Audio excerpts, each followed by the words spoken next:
And with that, folks, we'll be headed into the final set of Star Ladder Chinese tonight. Chinese Dota. Uh, this is also, I believe, the last set of the group stages, folks. So we can then be moving on to the playoff format. So we've got Insane Buster versus Thunder Robot Gaming. Both of these teams, clearly my favorite set of the night because they have such exciting names, and the draft has already begun, so let's hop right in. Now I'm going to be joined by PqMz, Noble Wings. It was very late where he was, so he's going to go take a cap nat, make sure he can catch up on that major gaming coming up probably right after this. But let's see, PQ, how you doing? Not too bad. Just woke up, so it'll be interesting to see how my brain works. Yeah, and early morning Dota for you, late night Dota for me. I'm excited either way. We've been seeing some interesting picks, I think, for both. This is my first time casting Chinese Dota. I believe for you it'll be as well, because we've casted some C, some NA, some Europe. Just not too much Chinese has come across our plates, and seems things are a bit different. Doom, Slaughter, the next bands, if judging by these previous sets, I'm gonna say are gonna be Tusk and Undying, maybe, because they like to let the SF co-op through. But instead it's a Darkseer. Well, my only experience with Chinese Dota has been watching it at the major recently, and teams seem to not be favoring Slardar, so it's weird that these guys are. I guess it's more just personal preference over in China, as opposed to a strict metagame. Yeah, these are more, I think you could argue, tier 2 teams, so it could just be some preference here where maybe they don't feel like they're up to fighting into that. But we've got another ban coming out, and I think if this isn't the, if it isn't the SF or the QoP, I think that's a fine first pick for the Insane Busters. Yeah, probably Tusk ban, because I think the Chinese teams really like that kind of hero that moves around, has a lot of control of the map. It's just probably one of the best heroes in the game right now, flat out anyway. I don't see a regional difference required. Yeah, it's kind of funny when I think the most famous example of this, especially one that we've seen recently in the majors, is of course people talking about how there isn't a lot of love for IO in the Chinese scene. They think that they can handle it very well. So I am interested to see. Well, we haven't seen any IO in all night, but similar things. You know, there can be heroes that maybe teams don't respect. It is going to be the Tusk banned out. Spirit Breaker, another pickup that we've been seeing happening in the first round, but Wyvern's in the pool, Dazzle's in the pool. We already mentioned both QoP and Shadow Fiend, and it's the Undying. Radiant team pick. Yeah, Undying's just really risen up in the past few weeks, I feel like, especially with the major. Thea's been playing him really well, and a lot of teams have just been using all his potential. So hopefully they can pull off something similar. Radiant team pick. Gyro being a fairly good counter pick to deal with the Tombstone, so they want to secure their safe lane a bit, maybe. This, surprisingly, is the first gyro we've seen all night, and one that is coming in very early in the picks. And I just heard your mic blowing into it a little bit, so you want to move it away a bit. We always have to do this little dance, folks, occasionally. We gotta do a troubleshooting. Since you came onto this set late, we're doing it live. But yeah, My bad. he isn't maybe picked up as much, it feels like. I think it's good here because when there's an Undying on the other side, it shows a clear intent to want to apply pressure, and Gyro's one of the best heroes at securing your safe lane. Good against the Tombstone in general because you black off it, you kill all the zombies, so you don't have to worry about it, and he just has really high damage output. So there's a clear reason for him to be picked here, which I think is fine. Yeah, so team pick. Night Stalker also being the pickup here, I understand that he can be an excellent support and so on. I'm just a bit surprised maybe that he was picked up so early. I feel like this gives Insane Buster a good opportunity to kind of draft around him. Although it is hard to draft around a Night Stalker. That's like saying draft around a Doom, right? Like there aren't a lot of heroes who can handle a Night Stalker. Having the knowledge the team has for hero helps you out a bit, knowing you're going to need some type of vision or the ability to stay as 5 and push towers. But it's a really flexible hero, and it does a lot for Thunder Robot here, so No problems with it being picked up. It's also really good against both Undying and Dazzle. Dire team ban. Especially along silence, you can take the support heroes out the fight and focus on the course. Yeah. So now we're gonna be having Huskar banned out. Generally something we see come up when the Dazzle is picked so early. I have to say, Insane Buster, this could be an offlane Undying, but they're not really revealing too much of their strategy beyond you probably don't want to dive into them, because they've got things like Shallow Grave that'll just make your ganks a bit more painful, and of course that Tombstone, which could be a royal pain. Thunder Robot have the heroes to do it right now, though. If they want to play really aggressive, there's the option. It's how they supplement it with the rest of their lineup. Same for Insane, though. Yep. They get like really hard to kill cores, it's going to be quite hard. Pop's one to look out for, I guess. Not the best against Night Stalker, though. Yeah, I'm really surprised she's actually not picked up yet. She's one of those heroes with a very high pick ban rate. Not sure if it's 100, but I know it's right up there. Around Imagine that. it's high 80s. I think it, for the month of October, it was 100, is my understanding, you know? I'm pretty sure we cast at least 1 or 2 games where it was ignored, right? Did we cast them in October, though, is the real question. Either way... Yeah, that's the last time I cast, so... Oh, okay. So, maybe we did. We've got Alchemist coming out, and then a Viper ban. So, Quap is in. A little bit surprised by the Viper ban. What do you think this is indicating? Well, I think it's kind of... One, Insane bans the AA, so they respond with the Huskar ban. Banning the Viper, then they ban the Elk, so maybe it was them kind of trying to ban heroes that were good against what they were planning to pick, and Thunder Robot read that. Or they just want a mid lane that's not cancerous. Yeah. The Shadow Fiend's still pretty annoying to deal with. I think it can be really rough because 10 seconds remaining. you ban the Viper, as you said, and you're saying, hey, now we can pick a mid who can generally win. But, like, Shadow Fiend's gonna flash farm, you can win the mid, he still wins the game. Radiant team That's the plan, right? You don't care about the lane, you just win the game. Yeah. And it's gonna be a Rubik, always a nice pickup here. There's actually so many fantastic spells already to steal. I have to say I'm really enjoying Thundercat Gaming's lineup, but I think a lot of that's just because they've shown their cards on the table. Earthshaker, not really a hero who can deal with Night Stalker, nor can Dazzle if he gets silenced, although if he's not the one silenced, he can certainly save up these teammates. And now we're beginning to see a bit more going on. You do not want to fight into Insane Buster, it feels like. They will bring a lot of hurt to you if you don't pick them off one by one. I feel like they just lack damage and ways of dealing with the cores now. Razor's really good against Jaro for obvious reasons. You can link him, then you reduce his damage output. As soon as you get a BKB, you don't care about the magic damage. 5 seconds remaining. Shadow Fiend's a bit more awkward, but the other 3 heroes, like Shaker's probably not going to provide damage unless he gets a lot of levels and an early blink. And Dying's really good early, but he tapers off as the game goes on. So as soon as you get like around the 15-minute mark, where the Shadow Fiend probably has a mech and an Aquila, not going to be too much coming out from him, and Dazzle's just a weak. Whereas everyone on Thunder Robot, they have ways of dealing damage or such. So favoring them right now, it's just harder for Insane to do things, I feel like. Yeah. They don't have the roaming supports either.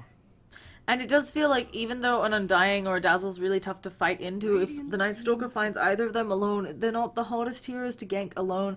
While Undying is tanky, he owns decay stacks, like the decay stacks he's getting from one hero, or the soul rip he can apply to himself while running away, not the greatest. And if he has to drop Tombstone, I think the Night Stalker's pretty happy with taking that big bounty, even if he doesn't get the kill. Yeah, I think it's harder for them to execute this. The only way I see it really working out is if they play like a 4 Protect 1 here. Thunder Robot, they have like a really good core of heroes that can move around, apply pressure to the map in different lanes at one point. Like Shadow Fiend can easily put out waves, Night Stalker can go ganking with one other hero, Jara's especially good at that. Whereas Insane, I feel like they have to move together and it's going to be very choreographed. Yeah. They certainly have some team fight execution that they're going to be doing up in this business. Now, we've got... Yeah, okay, that's the answer. Okay. Yes. So... oh. Oh, that's funny.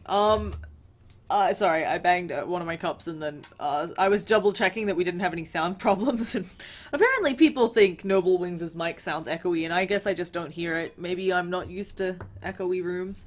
So, but yes, this is PqMz. He is our co-caster now for this set. Do I need to fix something? No, you're apparently fine, and I even believe we have the sound levels all right, and I'm sure chat will tell me if I'm wrong. I'll just do the Dota TV thing. I had to disable that when I was playing earlier. Oh gosh, what have you done? You didn't do the Dota TV thing. You've already done something wrong. And we're like, Well, this it doesn't work in the draft anyway, you told me. No, it does. You have to open mic it in the draft. It's horrible. It's actually... This reborn bug that they have, where like the Dota TV thing doesn't Prepare for battle. work in the draft, is like... half the time it works, half the time it doesn't, and it only works with an open mic, and it is somewhat frustrating because there are times when you don't really want your co-caster to have open mic in-game, potentially, but that is neither here nor there. We're getting into a game. Let's introduce the teams on Insane Busters. I really love that name. We've got Savior on that Earthshaker, Dazzle being rocked by LT, Cole playing that Undying. Anti-Mage is gonna be played up by Chinese Characters Man, which is the official name we're going with. And we've also got Razor being played by a stand-in. Just so you know, when some of these folks have Chinese characters, I actually got to speak to some of the organizers. A lot of them actually don't have English tags at all, just because they are, you know, they're tier 2 teams. Maybe they haven't been to more official lands, especially not lands in places where they don't speak or read Chinese.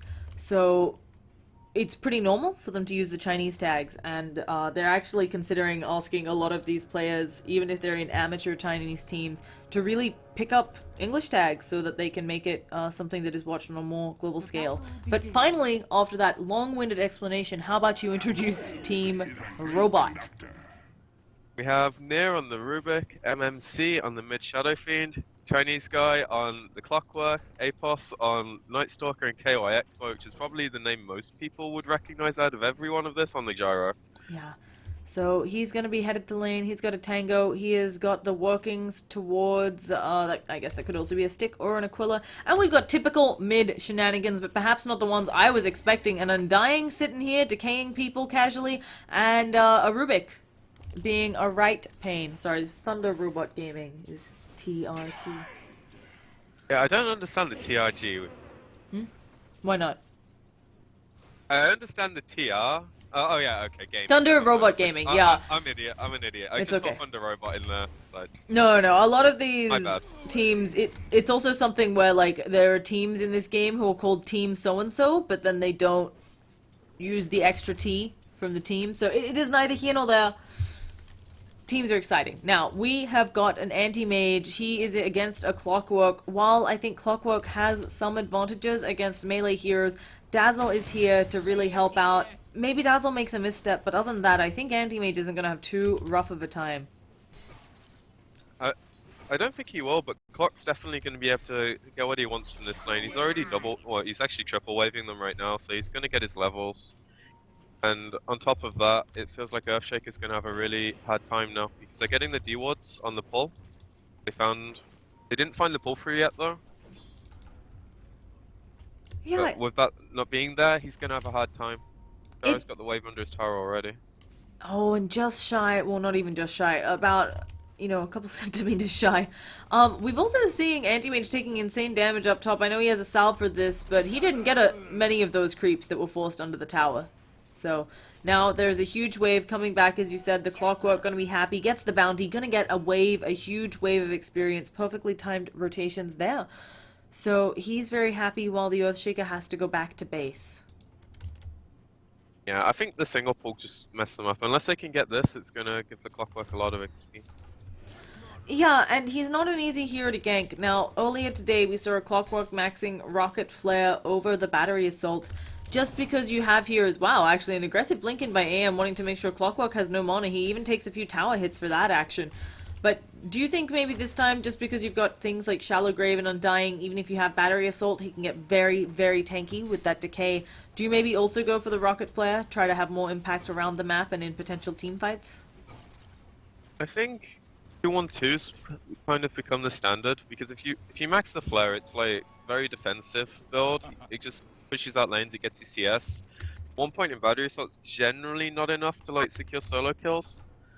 I don't feel like losing the 1 level in the rocket's too big. Catch like the Shaker, the Dazzle, sure he can grave, same with the Undying, he can boom, but you have a lot more damage if you go for the 2-1-2. But if he doesn't feel like he's getting the levels, then maxing the rocket makes more sense. Yeah. And we've got a really strange situation in mid. Neither hero has a lot of lost hits. Am I counting the waves wrong? It feels like neither hero has as many lost hits as there has been waves, but nor do they have a lot of denies. So I'm not quite sure where these lost hits are going. I'm probably counting wrong. I'm guessing they've just been missed. Yeah, they might just be messing each other up. At all. Yeah, it just feels a little low, especially when it comes down to heroes like SF, who generally farm very well on Razor, but they might just be messing each other up. It's not something we always see, but if you can't get the deny, sometimes you just screw up your opponent's lost hitting. That's the thing in mid though, like, you look at the Jar and the anti-mage, they're naturally going to be a few CS ahead just because of the fact you just said. That exact thing. You know, you're going to mess with your opponent a lot more. Shadowfiend's probably less annoyed by it because he raise the waves and go into the woods, whereas Razor, he actually needs to contend for the last hits. Yeah. So, looking A-OK, and they have a gank train ready to run on this Razor. While he is a somewhat naturally tanky hero with this unstable current, he is not going to be able to stand up to this, especially not when he's only rocking sub 500 life. He does have 8-1 charges, but that is not going to be enough. He's going to be able to know that they're there, and these 1 charges, he can't get them off in time. He's just going to be our first blood. TP rotations do come in, but Undying too little, too late. He'll probably just take some experience in here, which is well needed considering that he's level 1. Yeah, that's actually really surprising seeing him already be level 1. Still level 1, sorry. That's a big problem as the game goes on, because Undying's not the hero that kind of goes into the jungle to clear some stacks or gets given a lane very often. He's going to get it by fights, and if he's not strong enough to fight, oh goodness, AM is dead. He tried to go in with a blink. There's going to be a shallow grave, but I don't think he has the time to get out of this. Battery assault doing good work, keeping him in position, and they are very happy with that kill. They're looking for more on the Dazzle. Has a healed bomb. Can he get it off and on anybody else? He needs to use it any time now, and actually it doesn't do nearly as much damage as he was hoping for. Nightstalker's also thinking about coming back in. Dazzle pushed back, taking a lot of damage, but Undying suddenly into the fight. New player has entered the arena, and we're going to be seeing Clockwork. If he takes another decay, I don't think it'll quite kill him, but he is getting dangerously low, and yeah, another decay, 46 health. That's rough. Meanwhile, Razor runs down the Shadowfiend in mid. Oh, I completely missed that one. We've also got a lift into a cooldown here, but there are so many creeps around taking the rocket barrage, and it's actually KYXY. He's also enchant totem stomped the tower. The tower, can it get him? The aggro change coming out. Undying comes in with a decay. The Soul Rip going to be getting the kill, and can he find anything on near? It looks like that's a no. For Undying, this is a big win. Unfortunately, the Earthshaker, you know, probably a bit sad that he went down there, but I think you're happy to trade your offlane for their carry and get Undying a mad amount of farm and stacks. He suddenly has Arcanes when he was, you know, level 1 2 minutes ago. Yeah, his game has just been completely salvaged. Like, that sequence of events is probably, as you say, not the best for his cause, but he's going to be really happy now, and the Shaker's able to come back or still be useful regardless. Undying needs to hit his levels early. Yeah, it's not an uncommon thing to see where, you know, maybe we also see Gyrocopter picking off the anti-mage. Didn't quite catch what happened over there. Nightstalker runner, got the silence. Yeah. Crippling Fear, 5-second silence at level 1 at nighttime. It's a little obscene, and by a little I mean extremely, so... Pretty sure it was a smoke as well. Razor working on that forced mechanism, and maybe going to be the next one to suffer from this obscene... Oh, look at him! He ate his way into the tree. I think maybe trying to get one out from the sideways. He's got a good angle on this, and this ward, it's given good vision of everything that's happening in mid with the Razor. Razor has come out a little bit, but I think Nightstalker needs him to be out even further. I'm just going to decide that this gank isn't happening. I think they need the Rubik for the kills on the Razor to be able to happen. He's really tanky at the moment. The Nightstalker's, like, he's having a decent first night. He's got him 3 assists. He died the once when they tried to kill the Dazzle top, but been applying a lot of pressure, and getting just 1 kill on the anti-mage kind of warrants first night time. Yeah, they got 2 on the anti-mage, so fantastic. Also, I wanted to say that this Night Stalker, I feel like he's definitely doing a great job, even though it's unfortunately no longer nighttime. Let's talk overall game plans. I feel like, you know, we've seen teams with anti-mages take over the games. This anti-mage not having the easiest of starts, and he's not the hardest of carries. He's famous for peaking earlier than most. Dire's top tower Yeah, I has think been what denied. Thunder Robot Gaming are doing now is really good. Like, they moved to Gyro top to apply pressure, they got the kill with the smoke, they transitioned into a tower. Now they're looking to go mid. So they're just looking to take map control now, and while they're doing this, Rubik's getting his levels bottom. And IB aren't punishing this in any way, shape, or form. So as soon as he gets level 6, that teamfight's just going to be superior. Yep. And it already is, so it's just going to be even worse. Then they're going to be able to probably snowball towers, and IB are just going to have to play on the anti-mage. I wanted to kind of come back to in the draft, but I feel like that's the only way of winning this game if the lanes go badly, which they have. Yeah, and suddenly all the tier 1s are down. I mean, they have nothing on IB. This is going to put them a little bit further behind when we look at the gold graph. And while that's not an insurmountable lead, at 9 minutes in, it's not where you want to be in a game of Dota. I'd be exceptionally happy with this lead. On top of that, like, the Gyro's really high level, the Shadow Fiend's really high level. I think he just finished the mech mech. flying out. Yeah. Yeah, okay. They don't have it at this tier 2 bottom, which is a small problem, so they're gonna back off a bit. They've got everything they need now. Yeah, and very good for their lineup. Now, Razor has forgone the treads to try and get this mech up faster. Gonna put his team as well in ship shop fighting condition, but there is such a net worth lead. I mean, 4,000 gold, that's the finished mech. That's both of these supports, or this is the Rubik having arcanes, this is the Night Stalker working towards his treads. It's just these little things which is really helping them out, and the anti-mage, I mean, it's only 9 minutes in, you're not expecting a Battle Fury at this point, but if he doesn't, he's a hero who does need a bit of wind-up. He needs maybe 30 minutes, right, to get 4 slotted, and then he can start coming to fights, because he'll have that the hook shot. He gets the illumination there, so it can't be dodged from such a short range, and there's gonna be a cooldown. It actually only ends up hitting on 1, but they're still very happy about it. Savior taking a little bit of that slow as well, and now there is no tombstone for this upcoming fight. The only saving grace, I think, for IB, they respawn fast because they're low levels.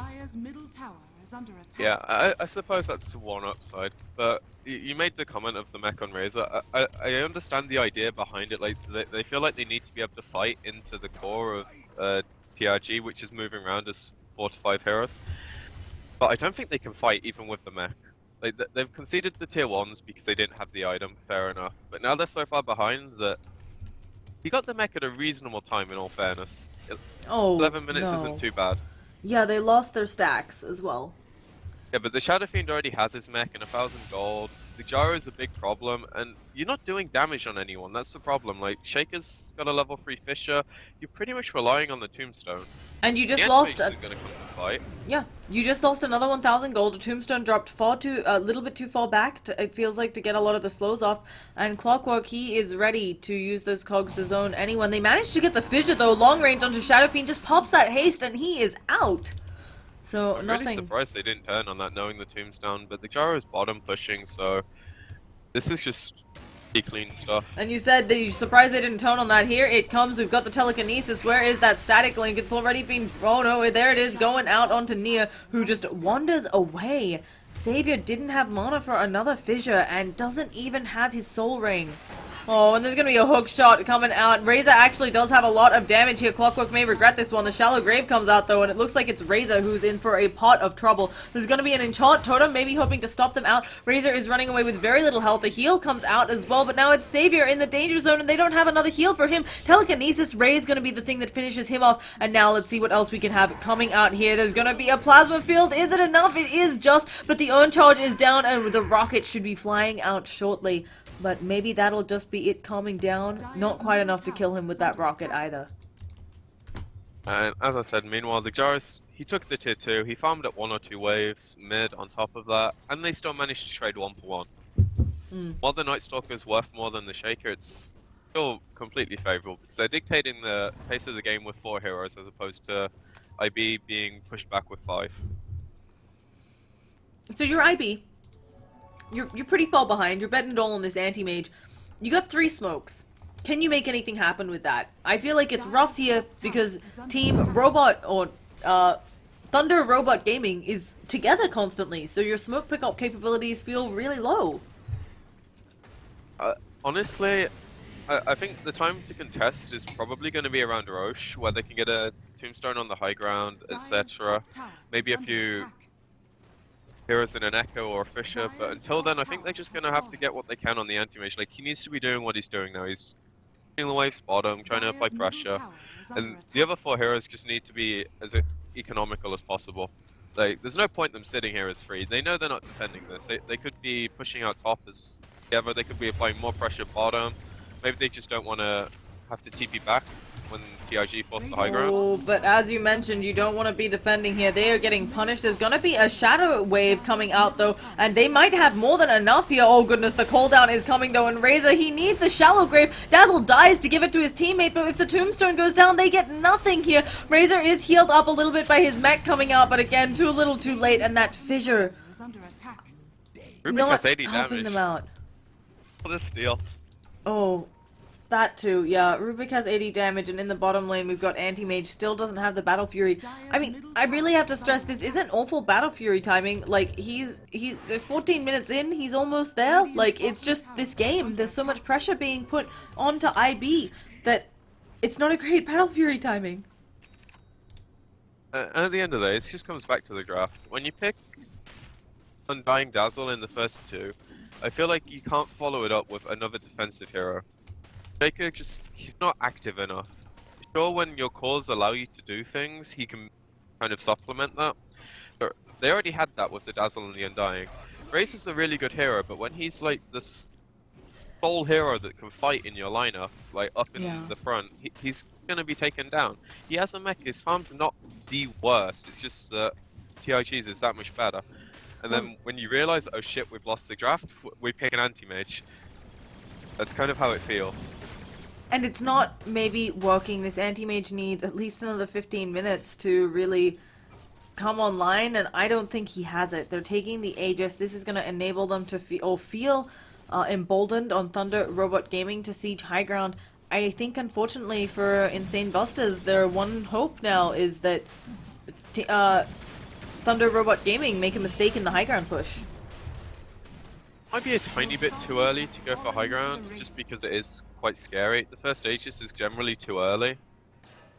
I feel like this is an Aegis you want to use to push in lanes, take as much map control as possible, maybe secure Nightstalker the Ags. Might take a bit too long for that, but he's 3,000 away. At least get a gem. Just apply pressure with his Aegis, get the second Aegis, and then when you've got like maybe Scaddy, S&Y on the Shadow Fiend or a Butterfly, maybe Satanic plus an item on the Gyro, or just a Beekeeper. Yeah. Then you can go high ground with pretty much no fear. Now, IB aren't going to get like much stronger except on their anti-mage. It's just their spells that are going to deter you. yeah. And we've got a Gyro with 575 GPM. So he's doing well. Blade Mail almost up on clockwork. They're already having enough trouble killing him. Imagine that he's returning pure damage for his life, which is certainly larger than theirs.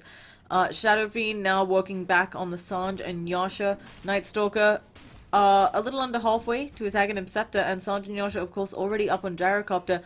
I think they can siege high ground. I think this is definitely doable, but it's the riskiest part of the game for them, as you said. This is the only time where I feel IB have a chance of winning a fight. If they dive now, he drops a tombstone.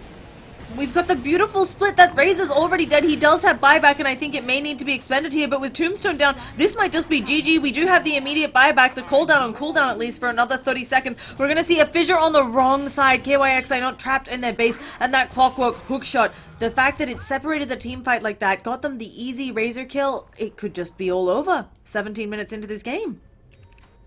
I think the buyback was enough, because they're really low right now after getting that kill.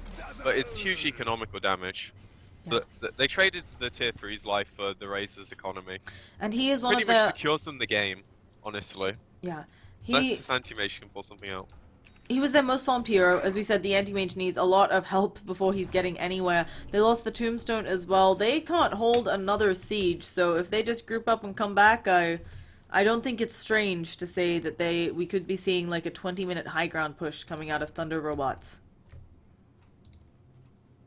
They're as close to his PqB though, so they still have like 3 minutes on the Aegis, right? Yeah. Well, so they don't have to push.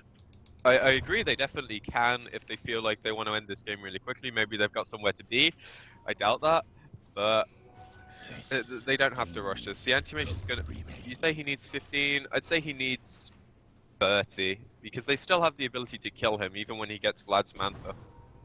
The silence, the hook, and just the fact that Shadow Fiend and Gyro hit for 200-ish apiece.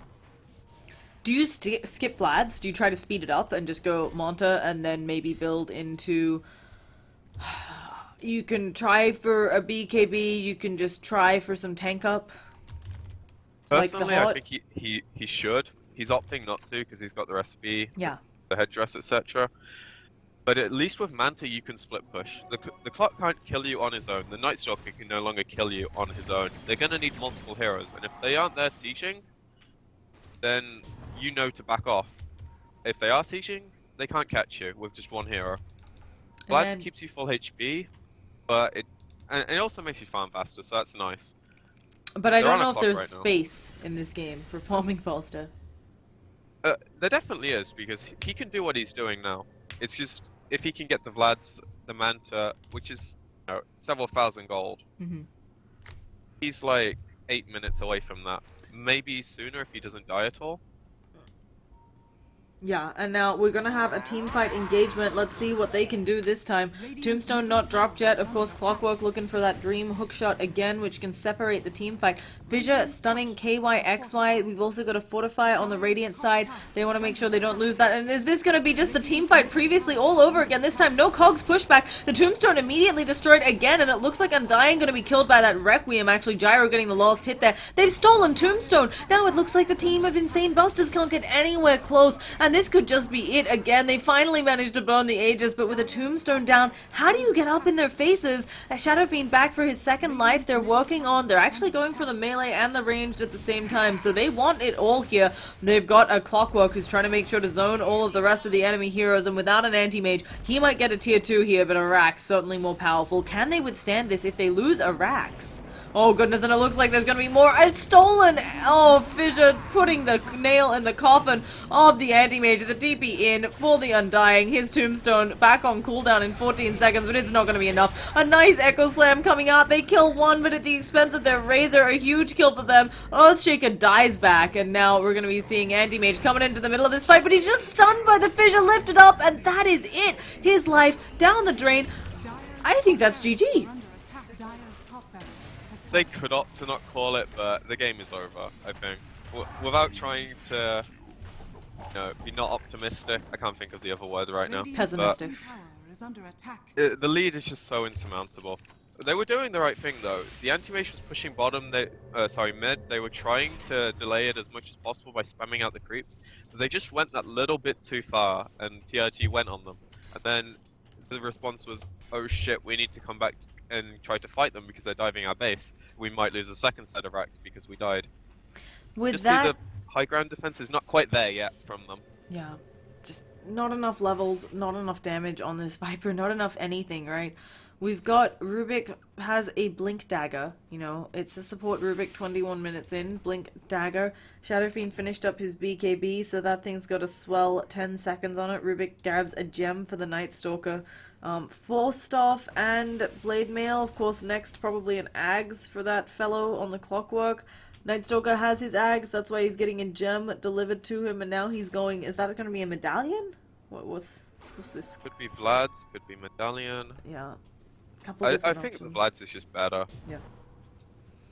I would agree with that. I would like to see the Vlad's here. Certainly will help them sustain in the team fights. And finally, I mean, Earthshaker, he's now realized he's not getting the blink anytime soon, going back for the Force Staff, but it might be too little too late. But come back to it. They could have held that Rax a lot longer if they were just more disciplined with how it came to it.